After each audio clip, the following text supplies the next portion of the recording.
8 ang patay sa hagupit ng Bagyong Ruby, base po yan sa tala ng NDRRMC. Sa iba pang bayan naman ng Eastern Samar, marami pa ang hindi nabibigyan ng tulong. Mula sa bayan ng Sulat sa Eastern Samar, nakatutok live si Mariz Umali. Mariz. Walang kakaway ha, walang kakaway. Mel, kalunos-lunos ang sitwasyon ng iba't ibang mga bayan na inikutan natin, at kabilang na po rito itong kinaruroonan ko ngayon na munisipalidad ng Sulat at maging yung kaninang inikutan din natin na munisipalidad ng San Julian. Hanggang sa mga oras na ito ay talagang wasak na wasak yung kanilang mga tirahan at nakikiusap pa rin sila ng tulong.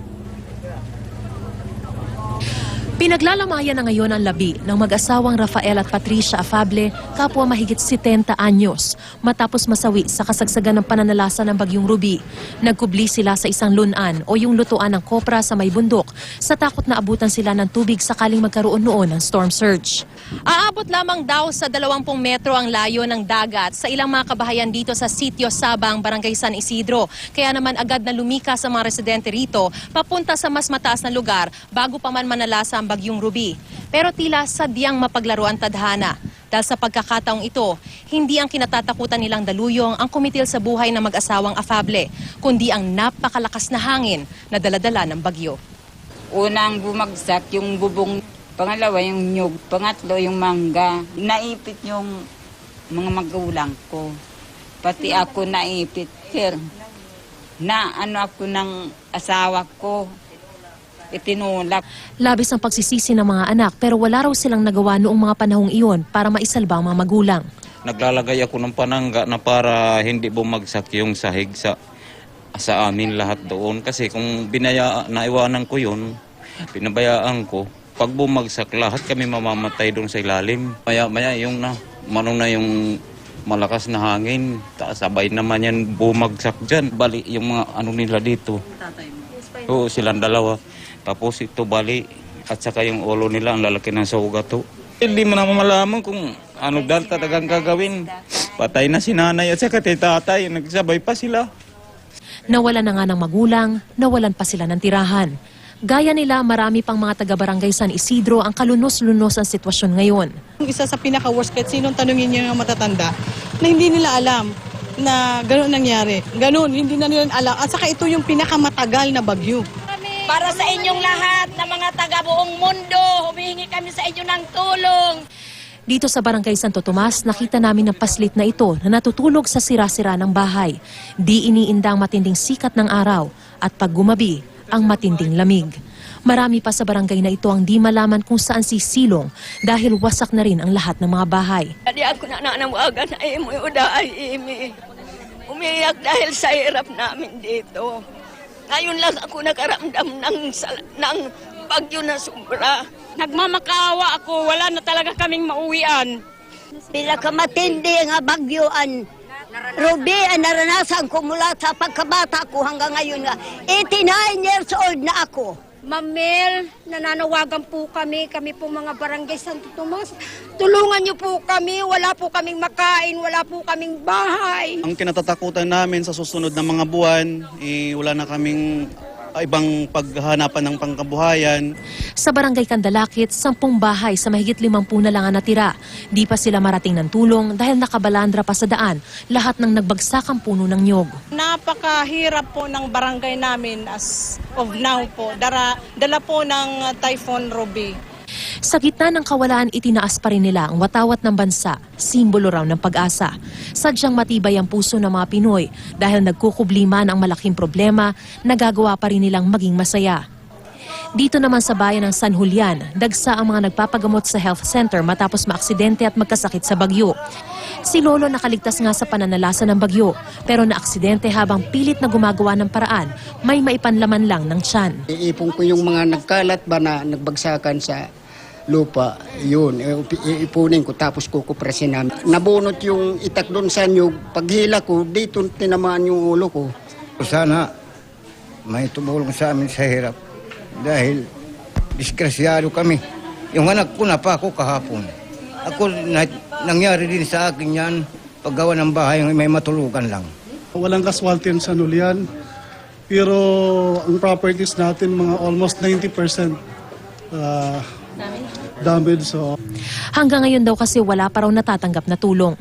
Hindi naman binigo ng Kapuso Foundation sa pamumuno ni Mel Tiangco ang panawagan ng mga taga-barangay Mantang sa bayan ng Taft. Agad dumating sa kanila ang tulong matapos mapanood sa 24 oras ang kalunos-lunos nilang sitwasyon.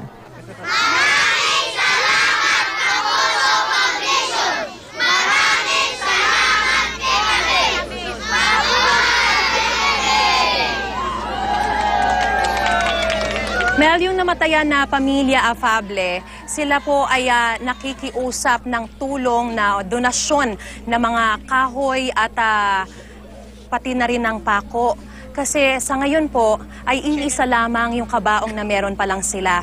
Sila na rin kasi yung gumagawa ng sarili nilang kabaong matapos pabagsakin din ng bagyo yung kanilang punerarya rito. So nangangailangan pa po sila ng isa pang kabaong. Lahat din ng mga residente rito, Mel, sa iba't ibang mga barangay at iba't ibang mga bayan, hindi lamang dito sa bayan ng Sulat, pati na rin sa San Julian, sa Taft, sa Canavid, pati na rin sa Dolores, nangangailangan po sila ng pagkain, damit, at tent. Ito po yung pinakamahalaga para may masilungan sila. At ang isa pang pinapakiusap nila sa mga kinauukulan, sana raw ay maayos na yung linya ng komunikasyon o yung cellphone signal, para makausap na rin nila yung kanilang mga kaanak at makahingi na rin ng tulong sa iba't ibang mga lugar. Mel?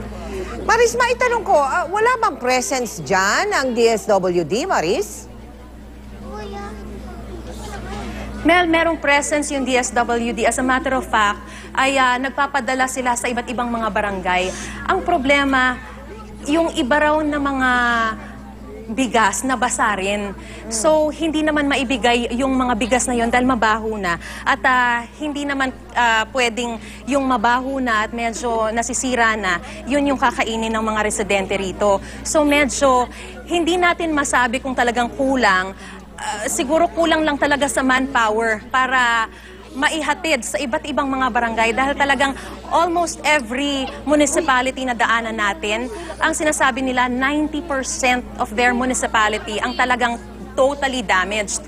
So, kung ganun ang scale ng damage sa iba't ibang mga lugar, talagang kakaunti pa lang yung nakikita natin na manpower.